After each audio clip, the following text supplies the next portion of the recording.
오늘 우리에게 주시는 말씀은 요한계시록 7장 9절부터 17절 말씀이고요. 설교의 제목은 너무나 현실적인 성도의 삶이라는 제목으로 말씀을 나눌 겁니다. 일부러 두 번이나 현실적이라는 말을 좀 써놨습니다. 좀 과하죠. 과하지만 그래서 이유가 있어서 그렇게 써놓은 겁니다. 우리가 살아가는 삶이 어떤 삶인지 우리가 좀 알고 싶습니다. 알려면 잘 봐야 되죠. 잘 보면 우리의 삶이 어떤지를 아는데요. 오늘 우리에게 주시는 말씀이 우리에게 깨닫게 하는 바는 우리가 눈을 들어서 제대로 보아야 하는 게 있고요. 그리고 그 보아야 하는 것을 우리에게 보여주십니다. 오늘 우리가 읽은 말씀은 계시록입니다. 계시록을 읽는 것도 사실은 만만치 않고요. 설교하는 것도 사실은 만만치 않습니다. 이해하는 것이 어려운 것이 사실입니다. 요한계시록을 이해하는 게 어려운 이유는 아마 두 가지라고 생각합니다. 하나는 요한계시록을 쓴 요한이 다른 이유가 아니고요, 하나님 말씀을 너무 많이 사랑하기 때문입니다. 요한은 그런 얘기를 해요. 이 두루마리 하나님의 말씀을 먹으라고 하나님의 말씀을 너무 많이 먹었어요. 먹고 다 소화가 되고 이해가 돼서요, 어쩌면 요한의 생각 그리고 요한의 말, 그 모든 것들이 하나님의 말씀 그것과 너무 깊이 융화되어 있습니다.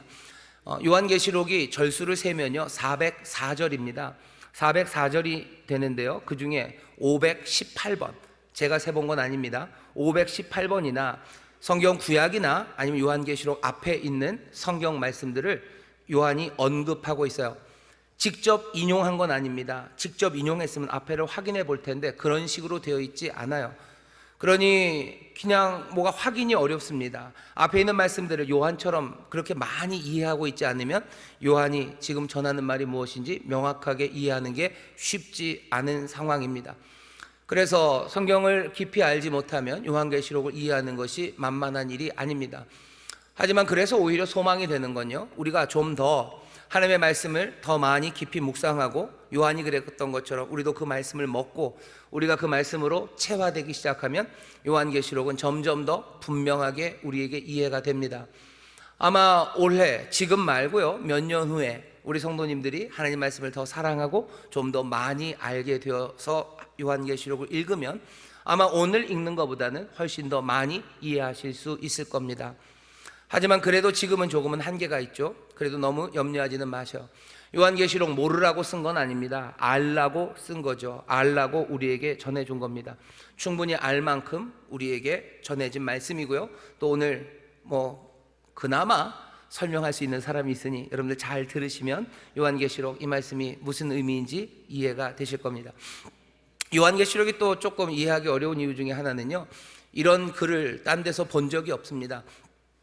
우리가 읽는 건 무슨 신문 기사를 읽든지 아니면 소설을 읽든지 잡지에 나오는 여러 가지 이야기들 아니면 논문들 이런 거 읽어요. 하지만 요한계시록처럼 소위 말하는 묵시의 문학을 우리가 읽어본 적이 거의 없습니다. 그래서 굉장히 낯설어요. 어떻게 읽어야 되는지를 잘 모릅니다. 그러니 그냥 우리가 예전에 읽었던 방식으로 이 요한계시록을 읽으려고 하니까 잘 이해가 안 되고 뭐가 뭔지 도대체 이걸 어떻게 소화해내야 되는지가 어렵습니다. 몇 가지 도움이 되는 힌트를 드리자면 요한계시록의 이 묵시의 말씀을 읽을 때요, 그렇게 읽는 게 제일 좋으셔요. 시처럼 읽으시면 됩니다. 그냥 제안입니다. 시라고 생각하고 읽으시면 돼요. 시라는 건 좀 특별합니다. 시는 여러 가지 언어들, 말들을 통해서 뭔가를 설명해내려고 하는 게 아니죠. 설명하려고 하지 않아요. 뭔가를 묘사하려고 하는 것도 사실은 아닙니다. 시가 하는 일은 뭔가 실제를 만들어내는 거예요. 아예 처음 시작서부터요, 어원적으로 영어권, 그 서구권에서 쓰는 방식이고 생각의 방식이지만 시인들을 P-O-E-T 이렇게 쓰죠. 그 포이시라는 말이 헬라어 포이에테이스에서 왔어요. 포이에테이스는 무슨 말이냐면요, 만들어낸다는 겁니다. 우리 평신도 사역본부에서 집 고치는 그 팀 이름이 포이에마입니다. 포이에마라는 게 뭔가를 만들어 놓은 것, 그런 뜻이 포이에마인데요, 포이에테이스, 시인은 뭐 하는 거냐면 만드는 사람이에요. 시인은 설명하지 않아요. 실제 하나를 만들어내고요, 사람들을 그리로 불러들입니다. 여러분들이 아는 시인 중에 아마 유명한 시인이 김소월 시인이 있을 겁니다. 김소월 시 중에서 제일 짧은 거 하나가 엄마야 누나야가 있어요. 엄마야 누나야 시를 보시죠. 엄마야 누나야 강변 살자, 뜰에는 반짝이는 금모래빛, 뒷문 밖에는 갈리페 노래, 엄마야 누나야 강변 살자. 이 시죠. 이게 지금 뭔가를 설명합니까? 뭘 설명하고 있나요? 이 시가 지금 설명하는 건 보니까 아빠는 안 부르고 엄마랑 누나를만 부르는 거 보니까 이 집은 뭔가 문제가 있었던 집안이구나, 아빠가 도망갔구나, 뭐 이걸 설명하는 게 아니죠. 이 사람들은 왜 갑자기 강변을 살자고 그럴까? 뭐 지금의 빗대서 돈이 많은가? 강변 아파트에 사나? 근데 그게 아니에요. 무슨 금모래빛 얘기를 해요. 금모래빛? 한강 준설하면서 모래 다 파내서 이제 한강에는 모래밭이 없는데 이거 무슨 환경 문제에 대한 설명인가? 김소월이 쓴 시가 뭔가를 설명하려는 게 아니에요. 사회 문제를 설명하고 해결하기 위해서도 아니고요, 뭐 강변을 묘사하기 위한 것도 아닙니다. 지금 이 시를 보면요, 한 실제를 만들어내는 거죠. 그냥 그런 금모래빛, 갈리페 노래, 그런 세상은 없을 거예요. 하지만 그냥 그런 세상 하나가 만들어지는 거죠. 아주 짧지만 그 말들을 통해서요, 그 공간 하나, 실제 하나가 만들어집니다. 그리고는 뭐요? 우리를 그리로 불러들이는 거예요. 어쩌면 엄마가 그리운 사람들, 아니면 지친 그곳에서 평온함을 바라는 사람들, 아니면 인생의 허전함 가운데도 뭔가를 채워야 되는 그 사람들에게 이 시를 통해서 실제 하나를 만들었죠. 이건 어쩌면 환상이라고 말할 수 있어요. 이 실제를 만들어 놓고 우리를 부릅니다. 시는 그래요. 요한계시록, 이 계시록이 하는 방식도 그런 방식입니다. 어느 실제 하나를 만들어 놔요. 그리고 우리를 그리로 불러드립니다. 이건 뭔가를 설명하는 게 아니에요. 이 당시에 뭐 사회상을 설명하는 것도 아니고 뭐 구원의 방식은 이런 거다라고 설명하지 않아요. 그냥 하나의 그림을, 하나의 실제를 만들어냅니다. 그리고 우리를 그리로 불러요. 그런데 시처럼 이해하는 게 좋긴 하지만 요한계시록은 딱 시는 아닙니다. 왜냐하면 시는 시인이 만들어내는 상상입니다. 자기의 생각이죠. 요한계시록이 요한이 만들어내는 상상, 요한이 만들어내는 기대들, 뭐 요한이 꿈꾸는 무언가, 그 실제를 우리에게 그리고 우리를 그리로 불러들이는 게 아니에요. 요한계시록은 어쩌면 이 만들어내는 실제는 요한에게서 나온 게 아니라 처음 시작 요한계시록 1장 1절을 보시면 예수 그리스도의 계시라, 이는 하나님이 그에게 주사 반드시 속히 될 일을 그 종들에게 보이시려고 그 천사를 그 종 요한에게 보내어 지시하신 것이라. 단계는 굉장히 복잡합니다. 하나님이 예수 그리스도에게 주시고요, 예수 그리스도가 누구에게? 천사들에게 주고요, 천사는 요한에게, 그래서 요한을 통해서 그 종들, 우리에게 주시려고 하나님이 주신 환상이에요. 하나님이 우리에게 전하고 싶은 환상입니다. 여기서 만들어지는 이 환상이 만들어내는 그 실제는요, 그러니 요한의 머리에서 나온 게 아닙니다. 하나님이 우리에게 보이시는 실제입니다. 세상이 무엇인지 하나님이 드러내 주셔요. 세상과는 달라요. 이 땅에서 보여지는 것과는 전혀 다른 제대로 된 실제, 그것을 하나님이 우리에게 보여주시려고 하는 것, 그것이 요한계시록입니다. 요한이 이 편지를 보낼 때 바라보는 그 소아시아의 7교회, 그 교회의 상황은 좋지 않습니다. 좋은 일도 있겠지만 힘들고 어려운 시절을 살아가는 사람들이요, 박해가 있고 삶의 환란이 그치지 않습니다. 어렵고 힘든 현실에 있는 이 사람들이 다시 한번 믿음으로 일으켜 세워지고요, 그리고 제대로 살아가기 위해서 필요한 것, 그것을 무엇으로 주십니까? 환상으로 주시는 거예요. 오늘 우리가 소아시아에 있는 그 7교회는 아닙니다. 하지만 여전히 하나님께서 그 종들에게 이 말씀을 주시기 원하는 것은 우리도 그 소아시아의 7교회처럼 지금 박해와 그리고 환난과 힘든 현실들을 살아가고 있기 때문입니다. 얻어맞고 물건을 빼앗기고 재산을 빼앗기는 그런 믿는 사람들에 대한 박해가 있는 건 아니에요. 그래도 우리는 지금 하나님의 백성, 성도로 살아가면서 어려운 시절을 살아갑니다. 어려운 시절을 살아가요. 힘들고 그리고 또 지칠 만한 사건들이 우리 주변에 너무 많고요, 우리를 옥매는 것들, 우리를 눌러 앉히고 그리고 짓누르고 찢어 놓는 것들이 얼마나 많은지 모릅니다. 이 아픔의 시간을 살아가는 사람들에게 하나님이 주시는 건 뭡니까? 이 환상의 말씀이에요. 어쩌면 이 시를 우리에게 주셔요. 이 환상을 우리에게 주셔요. 아니 그럼 환상 말고 다른 것을 주셨으면 좋겠죠. 다른 것 주셨으면 좋겠어요. 무슨 로또 번호를 주시든지, 아니면 조용히 주머니에 몇만 원이라도 꽂아 넣어 주시든지, 아니면 어디에 무슨 보물선이라도 어디 침몰된 게 어디에 있는지, 아니면 무슨 주식을 사야 되는지 이런 거 알려주시면 내가 힘이 될 것 같다고 생각하는 분 있을지 모르겠지만 그렇게 하지 않으셨어요. 아니면 어떤 직장이, 어떤 종목이 유망한지 그거라도 알려주시면 내가 이 힘든 세상을 살면서 내게 힘이 될 텐데 내가 왜 그런 것 안 알려주실까? 여러분들 지난 2000년 동안 하나님이 힘들고 어렵고 그래서 환란이 그치지 않는 그 세상에서 살아가는 사람들에게 하나님이 여전히 그 종들에게 무엇을 주십니까? 이 계시를, 이 환상을 주십니다. 오늘 이 환상을 우리가 함께 볼 겁니다. 그리고 이 환상이 우리의 삶에 어떤 변화를 나타내는지 여러분들의 삶에서, 우리의 삶에서 증명해 나가고 하나씩 확인해 나갈 수 있을 겁니다. 하나님은 우리를 잘 아셔요. 하나님 우리에게 가장 좋은 것을 주시기 원하시는 분이셔요. 그 능력과 선하심과 고귀하심과 지혜가 한이 없고요, 그 가장 귀한 것은 하나님으로부터만 나오는데 그 하나님께서 이제 우리에게 이 환상을 선물로 주시니 여러분 이 환상을 통해서 제대로 된 실제를 보시기를 주의 이름으로 축원합니다. 제대로 된 실제예요. 이게 진짜입니다. 이게 현실입니다. 요한이 바라는 바는 뭐예요? 이런 거죠. 여기 이 환상이 실제예요. 하나님이 보이시는 실제. 어쩌면 이 악몽 같은 현실은요, 어쩌면 정말로 악몽일지 모릅니다. 이 악몽 같은 현실에서 허우적거릴 때 이 실제를 놓치지 말라는 거예요. 이 실제를 놓치지 말아서 이 악몽 같은 현실에서 깨어나 새 아침으로 살아가라고, 새로운 삶으로 살아가라고, 하나님의 자녀답게 하늘로부터 난 사람들답게 살아가라고 우리에게 이 환상의 말씀을 주십니다. 오늘 이 환상을 여러분들 기대함으로 받으시기를 주의 이름으로 축원합니다. 주의 이름으로 축원합니다. 진짜가 뭔지, 현실이 뭔지, 저와 여러분 우리의 삶이 도대체 무엇인지에 대해서 하나님이 우리에게 보여주십니다. 환상이에요. 자세하게 설명하진 않습니다. 그냥 보여주셔요. 일단 보십시오. 어떻게 되는지 한번 우리도 두고 봅시다. 보는 환상은 이렇게 시작됩니다. 7장 9절입니다. 이 일 후에 내가 보니 각 나라와 족속과 백성과 방언에서 아무라도 능히 셀 수 없는 큰 무리가 흰 옷을 입고 손에 종려가지를 들고 보좌 앞과 어린 양 앞에 서서 큰 소리로 외쳐 가로되 구원하심이 보좌에 앉으신 우리 하나님과 어린 양에게 있도다 하니. 환상의 그림은 그 그림이에요. 여러분들도 오늘 여기 9절 10절에 있는 이 환상을 마음에 담으시기를 주의 이름으로 축원합니다. 마음에 담으시기를 주의 이름으로 축원합니다. 마음에 그리시나요? 이 환상이 보이시나요? 여기 흰옷 입은 사람들이 어떻게 하고 있어요? 종려가 나무 가지를 들고 있습니다. 이 사람들은 각 나라, 족속, 방언 거기에서 나온 아무라도 셀 수 없는 수많은 사람들이 거기 서 있어요.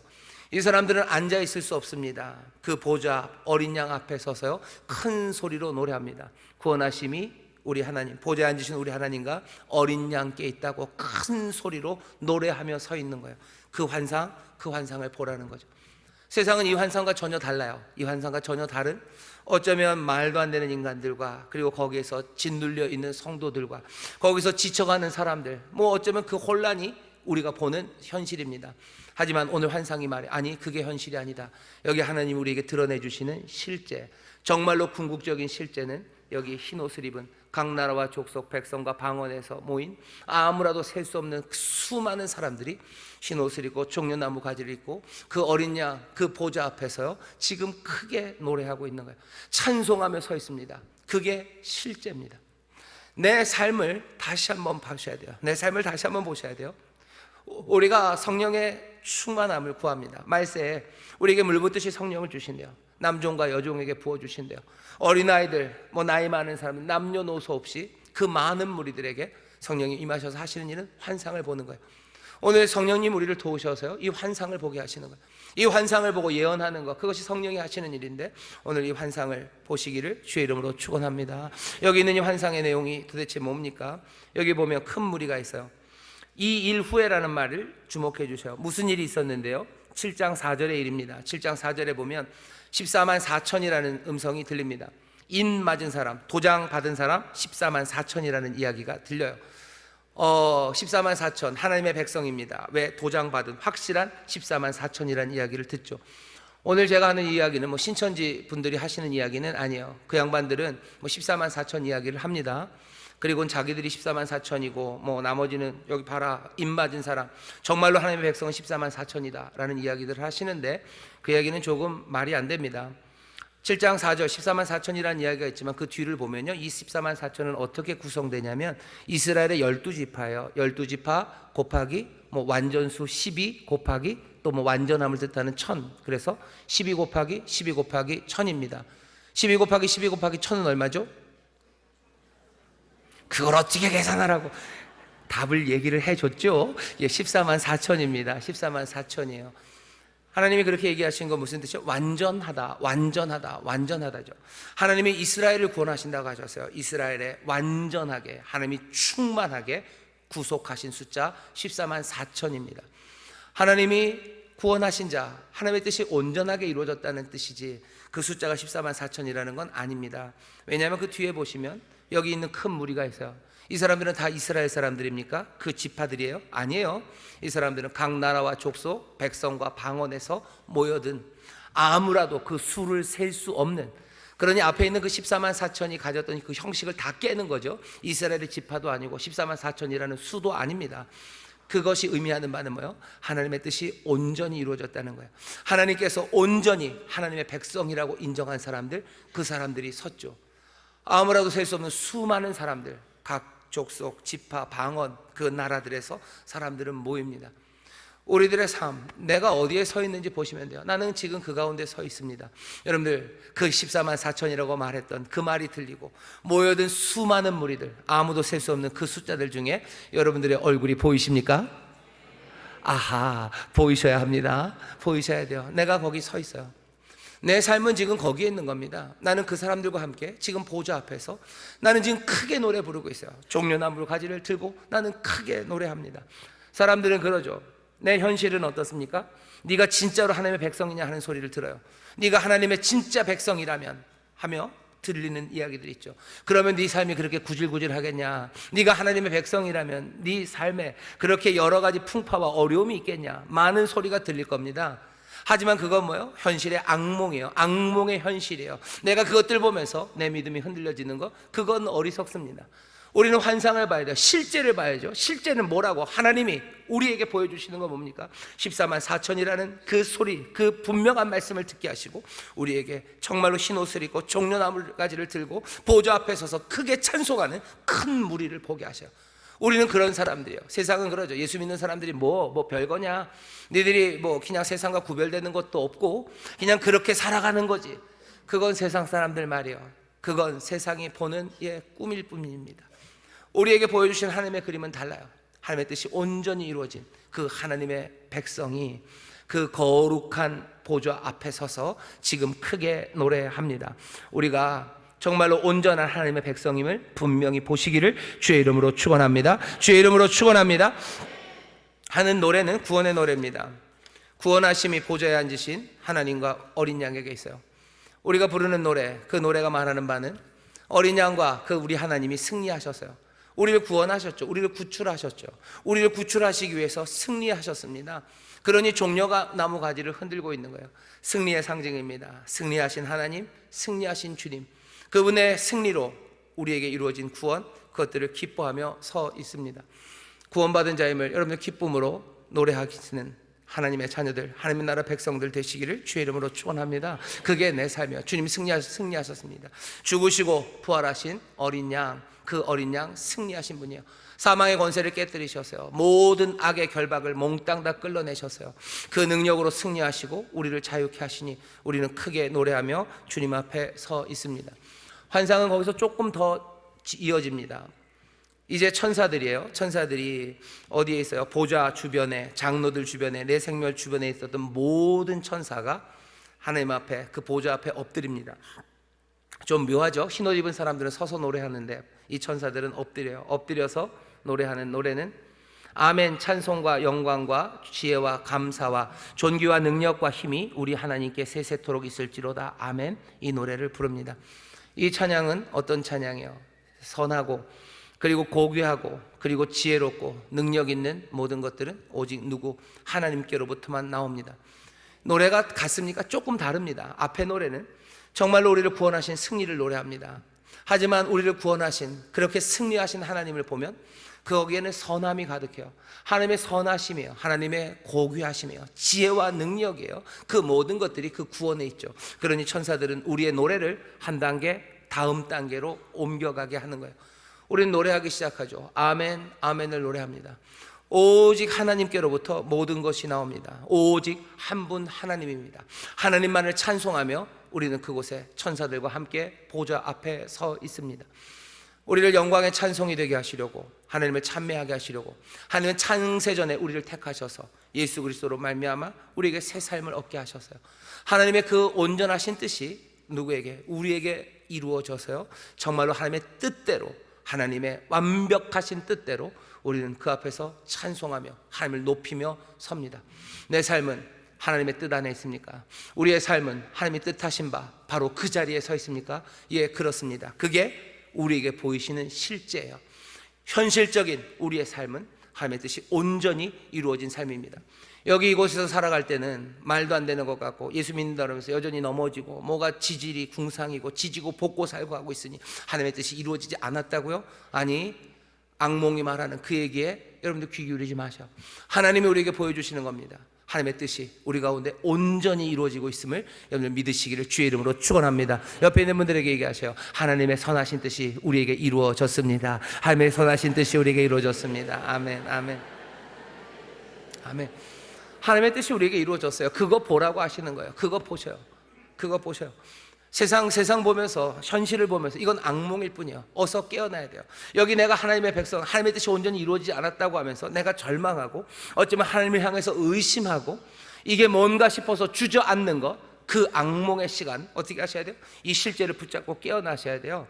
아니, 하나님의 뜻이 내게 이루어집니다. 나는 뭐예요? 나는 그 환상을 봅니다. 이 환상은 누가? 하나님이 예수 그리스도를 통해서 결국은 우리에게 주시려고 보여주신 이 환상이에요.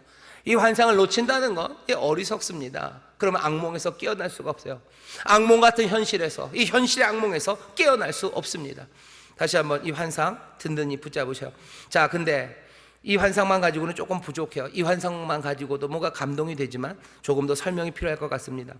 근데 요한이 다짜고짜 내가 설명해 주마 그러면 말이 좀 안 되죠. 그러니 뭐 묵시문학처럼 뭔가 끼어드는 사람이 있어요. 장로 중에 하나가 와서 묻습니다. 13절입니다. 장로 중에 하나가 응답하여 내게 이르되 이 흰옷 입은 자들이 누구며 또 어디서 왔느뇨? 내가 가로되 내 주여 당신이 알리이다 하니 그가 나더러 이르되, 묘한 장로죠. 괜히 와서 물어보더니 모른다고 그러니까 자기가 대답합니다. 대답하러 온 사람이에요. 자, 이 장로의 설명을 들어보셔요. 도대체 이 환상에서 이루어지고 있는 이 사람들이 누군지 좀 더 자세하게 설명합니다. 들으시죠.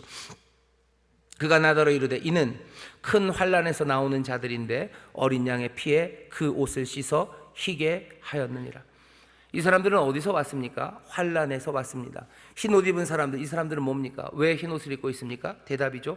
어린 양의 피, 그 피에 그 옷을 씻어 희게 된 사람들입니다. 우리가 설명해 주는 거예요. 환상은 봤습니다. 그 환상의 의미가 우리에게 점점 더 분명해지죠.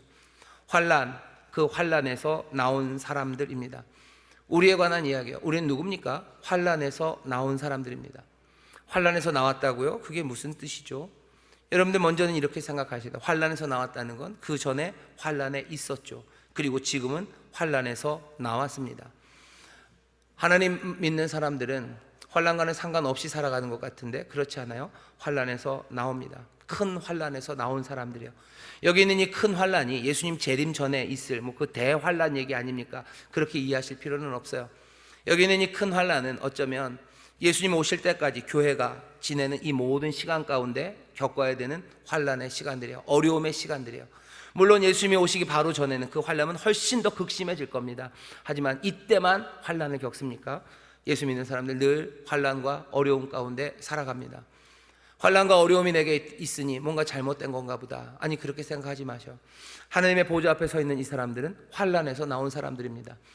이 사람들은 평안함에서 나온 사람이 아니에요. 잘 먹고 잘 삶에서 나온 사람들이 아니에요. 환난에서 나온 사람들입니다. 우리의 현실을 다 제대로 보셔야 돼요. 어떤 사람들은 부정하죠. 아, 예수 믿는 사람도 환난과 어려움 당하는 거 아니에요. 이건 환난도 아니고 어려움도 아니에요. 아니, 그렇지 않아요. 환난과 어려움 맞습니다. 하지만 거기서 나오는 사람들이죠. 소아시아 7교회 사람들은 이 말씀이 마음이 뜨겁습니다. 우리가 환난 가운데 있지만 환난 가운데 머무르는 건 아니에요. 우리는 이미 환난에서 나온 사람들입니다. 오늘 이 장로의 설명은요, 과거, 현재, 미래예요. 지금 보좌 앞에서 노래하고 있는 이 사람들이 누군가? 과거에 있었던 일이죠. 그리고 현재 보좌 앞에서 뭘 하고 있는가? 그리고 이 사람들의 미래, 그것들을 설명해요. 지금은 과거입니다. 이 사람은 환난에 있었으나 환난에서 나온 사람들입니다. 환난에서 나왔다는 게 무슨 뜻입니까? 이제 더 이상 환난 그 안에 거하지 않는다는 의미입니다. 나왔어요. 환란이 이제 더 이상 나를 주관하지 못합니다. 환란은 있습니까? 있었습니다. 하지만 나왔습니다. 환란이 나를 주관하지 못해요. 환란이 나를 얽어매지 못합니다. 무슨 뜻입니까? 내 삶에 가난이 있어요. 가난이란 환란과 어려움입니다.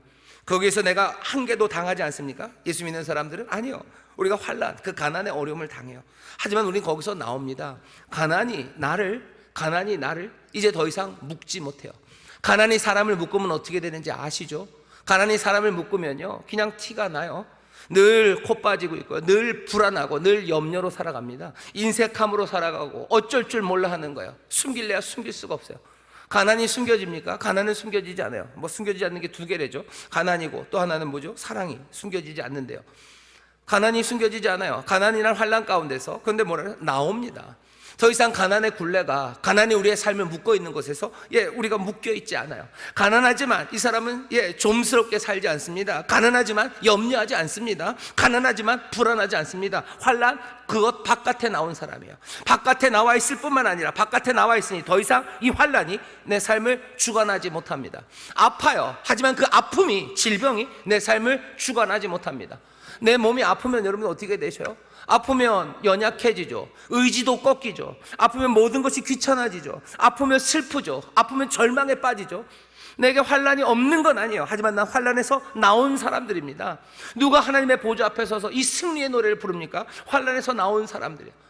어떻게 환란에서 나옵니까? 어떻게 환란에서 나옵니까? 하나님의 놀라우신 우리 하나님과 그리고 그 어린 양이 우리를 구출하셨어요. 우리를 건져내셨어요. 환란에서 우리를 건져내시는 그 승리를 여러분들 축하하시고 기뻐하시기를 주의 이름으로 축원합니다. 주님이 우리를 거기서 건져내셔요. 주님이 우리를 치료하실 뿐만 아니라 주님이 우리를 그 질병에 묶이지 않도록 그 밖으로 끌어내십니다. 우리는 그런 사람들이에요. 우리는 지금 그렇게 흰옷을 입고 거기서 종려나무 가지를 흔들며 노래하는 거, 주가 우리를 건져내셨기 때문이죠. 여러분들 환란 밖에 나오신 분들, 환란에서 나온 분들임을 분명히 기억하시기를 주의 이름으로 축원합니다. 옆에 있는 분들에게 얘기하셔요. 우리는 환란에서 나온 사람입니다. 환란에서 나온 사람입니다. 환란에서 나온 사람입니다. 나온 사람입니다. 우리는 환란에서 나온 사람이에요. 환란에서 나온 사람입니다. 그 다음에 어떻게 흰옷을 입었습니까? 너무너무 순결하게 살아서요, 너무너무 착해서 이 사람들은 흰옷을 입었다고 얘기하지 않아요. 어떻게 얘기합니까? 어린 양의 피에 그 옷을 씻어 희게 되었대요. 환상이죠. 피에 씻으면 빨개야 될 것 같은데 아니요, 빨간 게 아니라 피에 씻어서 희게 되었답니다. 왜 희게 되었을까? 좀만 더 생각해 보시면 돼요. 우리가 이 땅에 살아가면서요, 우리는 흰옷 입은 사람 같지가 않아요. 그러니 우리는 뭐죠? 그냥 그런 사람이고 우리는 그렇겠구나. 아니, 오늘 환상이 얘기합니다. 실제를 보여주셔요. 세상이 뭐라 하건 이 실제는, 하나님이 보여주신 실제는, 우리의 현실은 뭐라고요? 우리 흰옷 입은 사람입니다. 예수 그리스도의 죽으심이에요. 그 피, 6월절 어린 양, 그 어린 양의 죽음으로 이스라엘 사람들이 구원을 얻게 된 것처럼 예수 그리스도의 그 대속의 죽음으로 말미암아 우리는 그 죄의 결박에서 자유함을 얻은 흰옷 입은 사람들임을 믿으시기를 주의 이름으로 축원합니다. 시는 설명하지 않아요. 어떻게 그곳에서 십자가에서 그분이 죽었다고 해서 네가 자유함을 얻고 네가 죄의 결박에서 자유하게 되나? 그 현실에서 아무리 설명해도 설명 안 됩니다. 시는 뭐라고 얘기할 뿐이에요? 그냥 어린 양의 피에 씻어 그 옷이 휘어졌다고 말할 뿐이에요. 이것이 실제라고 우리에게 보이시고 그리로 우리를 불러들이시는 거예요. 여러분들 이 환상을 놓치지 마세요. 이건 그냥 상상이 아니에요. 우리의 기대가 아니에요. 요한이 바라는 바가 아니에요. 하나님이, 예수 그리스도, 또 천사 요한, 그래서 결국은 우리에게 전해주시는 환상과 실제 우리의 삶의 현실을 알려주시는 겁니다. 어린 양의 피에 씻어 우리의 옷이 휘어졌음을 믿으시기를 주의 이름으로 축원합니다. 그게 우리입니다. 그게 우리예요. 근데 이게 끝은 아닙니다. 여러분들 흰옷 좋아하시나요? 아멘. 흰옷 좋아하셔요. 흰옷 좋아하셔요. 근데 흰옷은 좀 위험해요. 밥 먹으면 뭐 먹었는지 여기 다 써져요. 그죠? 흰옷 입은 게 뭐가 그렇게 좋을까? 흰옷이 좋은 건 딱 하나입니다. 하나님 앞에, 보좌 앞에 가려면 흰옷 입고 가야 돼요. 흰옷 입고 가야 됩니다. 다음 주부터 우리 다 흰옷 입고 오나요? 흰옷 입고 가는 거죠. 흰옷이 의미하는 바는 거룩하며, 거룩한 하나님 앞에 거룩하지 않은 자가 갈 수 있습니까? 못 갑니다. 흰옷 입고 가는 거예요. 흰옷 입고 가야 되죠. 여러분, 예수님의 대속의 죽음이 우리에게 주신 은혜, 그리고 우리의 삶을 움직여가는 건요, 우리가 하나님 앞에 나갈 수 있는 그 가능성, 죄인이었던 우리를 그리스도의 대속의 죽음으로 말미암아 거룩한 흰옷을 입어서 우리로 하나님 앞에 갈 수 있는 가능성을 열었다는 것, 그것이 대속의 죽음의 의미입니다. 하지만 어쩌면 더 중요한 포인트는 뭐냐면요, 정말로 흰 옷을 입었으니 우리는 더 이상 기다릴 필요가 없다는 거예요. 기다릴 필요 없습니다. 흰 옷 입었으면 어떻게 하면 보좌 앞으로 나아가면 돼요. 우리는 더 이상 기다릴 필요가 없어요. 두려움 가운데 기다릴 필요가 없어요. 어떤 사람들은 그렇게들 얘기하죠. 무슨 연옥 얘기도 하고요, 뭔가 게헨나 거기서 영혼의 정화를 기다려서 정화된 후에 뭐 하나님 앞에 나아갈 수 있다고 얘기해요. 아니, 우리는 그렇게 생각하지 않습니다. 흰 옷을 입고 기다려봐야 뭐 때만 묻을 뿐이요, 내가 흰 옷 입었을 때 그때가 내가 주님 앞에 달려가야 됩니다. 우리는 지체하지 않아요. 오늘 이 실제가, 시가 새로운 실제를 만든다 그랬어요. 그리고 우리를 초청하죠. 환난에서 나온 사람, 우리를 위한 승리, 그래서 구원 구출해내셔서요, 환난에서 나온 사람이 우리고, 그 피로 말미암아 흰옷을 입게 된 사람들이 우리들입니다. 그게 그 물이에요. 이 사람들은 이제 그러니 어찌합니까? 지체 없이 보좌 앞으로 가는 거예요. 이 흰옷 입은 사람은 보좌 앞에 있습니다. 그러니 얘기하는 거죠. 그러므로 15절입니다. 그들이 하나님의 보좌 앞에 있고 또 그의 성전에서 밤낮 하나님을 섬김에. 15절의 앞에 있는 이 말씀이 지금 현재의 우리의 삶이에요. 이미 예수님 우리를 위해서 대속의 죽음으로 돌아가셨어요. 우리는 이제 그 죽음으로 말미암아 흰옷 입었습니다. 승리하셔서 우리를 구원하셨어요. 우리는 환난에서 나온 사람입니다. 환난에서 나오고 이제 그 피로 말미암아 흰옷을 입게 된 우리는 현재 어떻게 삽니까? 우리는 하나님의 보좌 앞에 살아가는, 하나님의 보좌 앞에서 살아가는 사람들인 것 여러분들 바라보시기를 주의 이름으로 축원합니다. 여러분들 하나님의 보좌 앞에서 살아가십니까? 아멘. 현실은 어떤데요? 이 악몽 같은 현실은 난 누구 앞에서 살아갑니까? 진짜 인간성 나쁜 부장님 앞에서 살아가는 거예요. 정말로 뺀질거리는 알바 앞에서 살아갑니다. 나를 핍박하고 나를 욕하는, 그리고 내 삶을 갉아먹고 찢어놓는, 시어머니라고 그러려는데 안 되겠어요. 이런 가정 불화를 만드는 거니까요. 그냥 그런 사람들 앞에서 살아가요. 감당할 수 없을 정도로 정신없는 정치인들과 우리가 함께 살아가지, 내가 하나님의 보좌 앞에서 살아가는 것 같지는 않습니다. 그런데 오늘 우리에게 보여주시는 환상은 뭐예요? 성도들의 삶, 너희들의 삶은 여기 그 소아시아, 거기 뭐 라오디기아에서, 너희들의 에베소에서, 너희가 버가모에서 말도 안 되는 사람들과 그리고 그 핍박과 찢김, 거기서 살아가는 게 아니라, 성도들, 거룩한 무리들아, 너희들의 삶은 지금 어디에 있다고요? 지금 하나님의 보좌 그 앞에 있다고 말씀하시는 거예요. 여러분들 다시 한번 보세요. 여러분들 지금 어디 사십니까? 내 삶의 현실은 지금 무엇입니까? 말도 안 되는데 나는 지금 던져져서 그렇게 짓밟히며 살아갑니까? 아니면 나는 하나님의 보좌 앞에 있습니까? 환난에서 벗어난 자들, 그리고 흰옷 입은 사람들, 그 사람들은 이제 보좌 앞으로 갈 수 있고요, 우리는 그 보좌 앞에서 살아갑니다. 그 보좌 앞, 내가 그곳에서 살아가니 그곳은 어떤 곳입니까? 시편 91편 보면 정말로 하나님의 지성소, 그 은밀한 곳에 거하는 사람들, 그 사람들은 두려움이 없습니다. 거기 사냥꾼의 올무에서 벗어나는 곳이에요. 더 이상 뭐죠? 그냥 밤에 그 습격들과 그리고 낮에 흐르는 살들이 해하지 못합니다. 그 날개, 그늘 아래 거합니다. 여러분들 보좌 그 앞에 살아가죠. 하나님의 보좌 앞에 있는 일을 누가 끌어냅니까? 누가 그에게 화살을 날리겠습니까? 누가 그에게 올무를 씌우겠습니까? 우리는 두렵지 않습니다. 보좌 앞에서 살아가는 여러분들을 다시 한번 기억하시기를 주의 이름으로 축원합니다. 주의 이름으로 축원합니다. 난 보좌 앞에서 어떻게 살아갑니까? 밤낮으로 주를 섬기며 살아갑니다. 주를 섬기며 살아가요. 이것도 다시 한번 생각하셔야 돼요. 현실은 어떻게 살아가요? 나는 누구와 함께 살아갑니까? 나는 정말로 말 안 듣고 정말로 속만 썩이는, 나는 내 자식과 살아가죠. 이 자식을 난 어떻게 합니까? 나는 이 자식을 어떻게 해요? 부모 노릇해야 되죠. 이 일을 뭐라고 얘기하는 거예요? 나는 하나님의 보좌 앞에서요, 나는 하나님을 밤낮으로 섬기며 살아가는 거예요. 내가 죽게 하듯 하라고 얘기하셔요. 너희가 먹든지 마시든지 무엇을 하든지 다 하나님의 영광을 위하여 하래요. 너희 위에 있는 사람을 죽게 하듯 대하랍니다.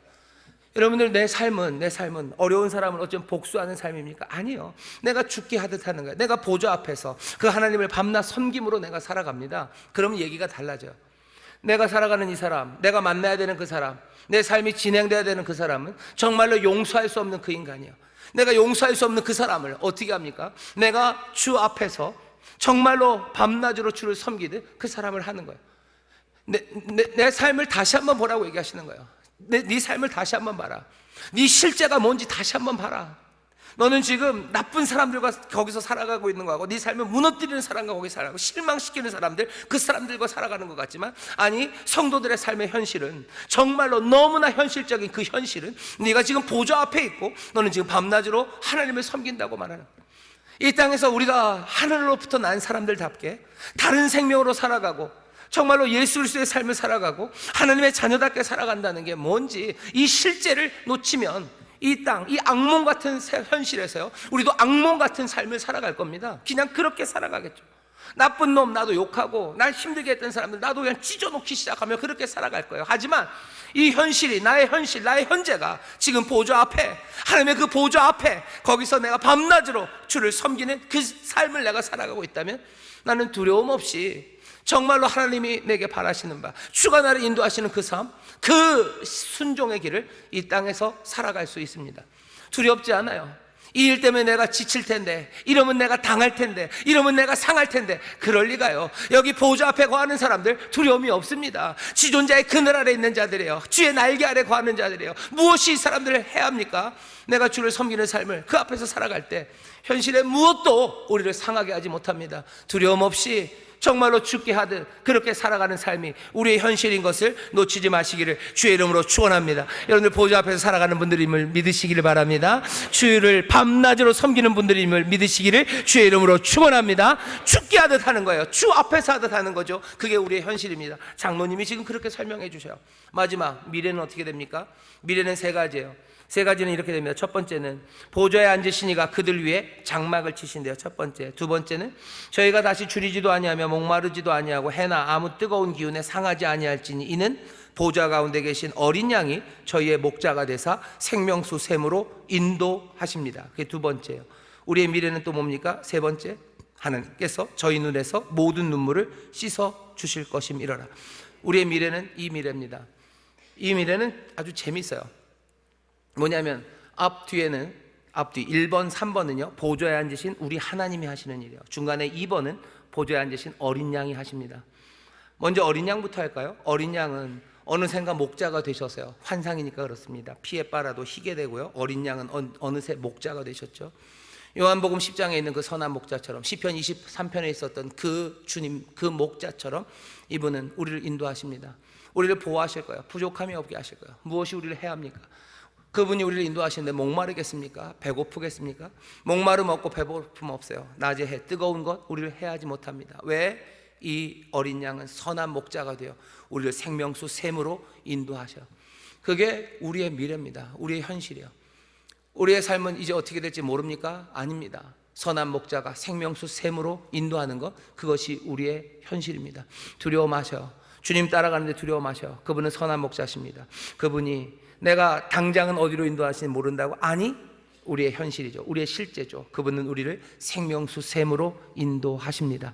두려움 없이 주를 따르며 그 채우시고 또 넘치게 하신 은혜를 누리며 사시기를 주의 이름으로 축원합니다. 그게 우리의 삶이에요. 1번 3번은 뭡니까? 1번 3번은 좀 더 놀라워요. 요한계시록 제일 끝에 21장에 가면 새하늘과 새 땅이 옵니다. 새하늘과 새 땅이 올 때는 성전은 사라진대요. 그때는 더 이상 성전이 없습니다. 우리 하나님과 어린 양이 성전이 되시기 때문이요. 하지만 여기는 아직 성전이 있죠. 우리가 성전에서 하나님을 밤낮 섬기고 있어요. 하지만 성전이 없을 때 하나님이 행하실 일, 그 장막을 그들 가운데 펴시고 3번 그들의 모든 눈물을 닦아주시는 것, 새하늘과 새 땅이 이루어질 때 할 일이에요. 그 일을 이제는 어떻게 하셔요? 아직 여전히 성전이 있는데도 불구하고 하나님은 지금 그 일을 하시겠다는 겁니다. 그 마지막 새하늘과 새 땅에서 이루어질 일을, 우리가 이 땅에서 살아가는 나의 미래에 하나님이 우리에게 하실 거예요. 1번에서 3번을 보시면요, 그 모든 것들은 다 놀랍습니다. 주께서 장막을 펴신대요. 장막을 펴신다는 건 우리 가운데 그냥 함께 사시겠다는 이야기만은 아닙니다. 저도 계속 그렇게만 생각했는데 이 말씀을 준비하면서 그게 아니더라고요. 주께서 우리 가운데 장막, 텐트를 치셔요. 그건 뭐 가까이 계신다, 우리와 함께 하시는 걸 즐거워하신다, 그 정도의 의미가 아니고요. 우리는 우리의 집이나 천막을 늘 다른 사람 못 들어오게 해가지고 그렇게 생각하는데, 장막을 친다는 건요, 사람들을 불러들인다는 겁니다. 하나님이 장막을 치시면 사람들을 그리로 불러들이시겠다는 거예요. 원수의 목전에서 상을 베푸시죠. 피할 곳이 되시고 사람들을 환대하셔요. 하나님 뭐 하시겠대요? 하나님 우리와 함께 하실 뿐만 아니라 장막을 치시고 우리를 불러들이시겠대요. 하나님의 집 안으로 불러들이시겠대요. 거기에는 향기로운 포도주와 기름진 것들이 준비되어 있습니다. 새하늘과 새 땅에서 누릴 그 삶의 풍성함으로 우리를 부르신대요. 내 삶의 현실입니다. 우리의 삶의 실제예요. 우리가 살아갈 앞날은요, 놀랍게도 하나님께서 어쩌면 지난주 설교한 것처럼 그 하늘 뒤, 하늘 장막 뒤에 숨겨놓으신 그 하나님의 나라, 그 놀라운 새로운 세상을 우리로 맛보게 하시는 거예요. 그게 하나님이 우리에게 하실 일입니다. 또 우리의 모든 눈물을 닦아주신답니다. 새하늘과 새 땅에 사실 그 일을 하신대요. 보좌에 앉으신 하나님입니다. 보좌에 앉으신 하나님이 우리 모든 사람들의 눈에 눈물을 닦아주시려면 어떻게 하셔야 돼요? 하나님이 갑자기 무슨 가제트처럼 팔이 쭉 길어지셔야 되나? 아니면 뭐 원피스에 나온 루피처럼 고무처럼 늘어나요? 그래서 눈물을 닦아주시겠습니까? 아니, 그러진 않으실 것 같아요. 보좌에 앉으시니까 얼마든지 그 보좌를 내려오셔서 한 사람 한 사람 그 눈물을 닦아주신대요. 내 눈물을 닦아주신대요. 옆에 있는 내 자녀의 눈물을 닦아주신답니다. 이게 뭡니까? 하나님의 놀라운 사랑이 얼마나 우리를 친밀하게 대하시는지 우리에게 보이시는 거예요. 하나님은 우리의 눈물을 닦으십니다. 보좌에 내려오는 거 그거 개의치 않으셔요. 자기의 장막을 펴시고 우리를 그분의 집으로 불러들이는 거 그거 개의치 않으셔요. 아니, 그것이 기쁨이 되시는 분이요, 그렇게 자비하신 하나님이에요. 오늘 우리가 보는 환상입니다. 우리의 미래, 우리의 현실 미래, 실제는 어떻게 될 겁니까? 그 하나님의 장막, 그날에 있을 그 장막에 우리를 부르시는 은혜를 누리며 살 거예요. 그날에 있어야 될 그 친밀함, 우리의 눈물을 닦으시는 그 손길이 내 살아가는 이 삶에 내게 임합니다. 생명의 샘으로 이제 어린 양은 선한 목자가 되어 우리를 인도하실 거예요. 그게 우리가 보는 환상입니다. 내 삶은 어떤 삶인지 세상이 이런저런 이야기를 할 겁니다. 이런 분석을 하고 이런 설명을 하고 이런 묘사를 할 거예요. 하지만 오늘 정말로 하나님께서 예수 그리스도를 통해서, 천사를 통해서, 이 신실한 요한을 통해서 우리에게 주시는 이 환상이 우리의 삶의 실제와 그리고 현실을 분명하게 알려줍니다. 신은 세상 실제를 만들어낸다고 그랬어요. 그리고는 우리를 초청하죠. 이 환상을 본 사람들은 어찌 삽니까? 이 환상을 본 사람들은 어찌 삽니까? 믿음에 굳건하게 서지 않겠습니까? 시련과 역경에서도 믿음에 굳게 서서 정말로 이 환상처럼 힘차게 종려가지 나무를 붙들고 노래하며 나가지 않겠습니까? 이 사람들은 어떻게 살겠습니까? 이 어렵고 악한 세상에서도 주의 보좌 앞에 정말로 밤낮으로 성소, 거룩한 그 하나님의 성소에서 그 날개 아래서 주를 섬기는 사람처럼 주의 말씀에 순종하며 두려움 없이 그 삶을 살아갈 겁니다. 영원한 소망 놓치지 않아요. 그리고 그 친밀한 사랑이 우리를 인도하시고 우리를 위로하시고 우리를 채우시는 그 복을 내가 이 땅을 살아가는 동안 누릴 것을 기대하며 한 걸음 한 걸음 기쁨으로 걸어갑니다. 그게 우리의 현실입니다. 그게 우리의 삶입니다. 여러분들 이 삶을 놓치지 마셔요. 성령께서 우리에게 충만하게 임하셔서 이 환상으로 가득 채우시고 또 이 환상, 이 놀라운 삶을 예언하는 그 입술이 되게 하실 줄 믿습니다. 서로가 서로에게 얘기하십시오. 그리고 그 성령으로 충만해지십시오. 그리고서는 이 세상, 이 실제, 그리고 이 귀한 삶을 놓치지 마시기를 주의 이름으로 축원합니다. 기도하겠습니다. 하나님 감사합니다. 어려운 시절을 살아갑니다. 세상은 이렇다 저렇다 우리에게 보여지는 것 많아도 오늘 이 귀한 날 아버지 하나님 정말로 주시는 환상, 그 놀라운 실제를 우리로 보게 하시니 감사합니다. 아버지 하나님, 이 말씀을 마음에 담기를 원하오니 성령님 늘 충만하게 임하셔서 이 꿈과 환상을 놓치지 말게 하여 주옵시고 아버지 이 놀라운 소식을 아버지 서로에게 전하는 예언의 말씀이 우리 가운데 풍성케 하여 주시사 정말로 이 복된 삶을 하나님 누리며 전하는 하나님의 자녀들 되게 하여 주옵소서. 감사드리며 예수님 이름으로 기도하옵나이다. 아멘.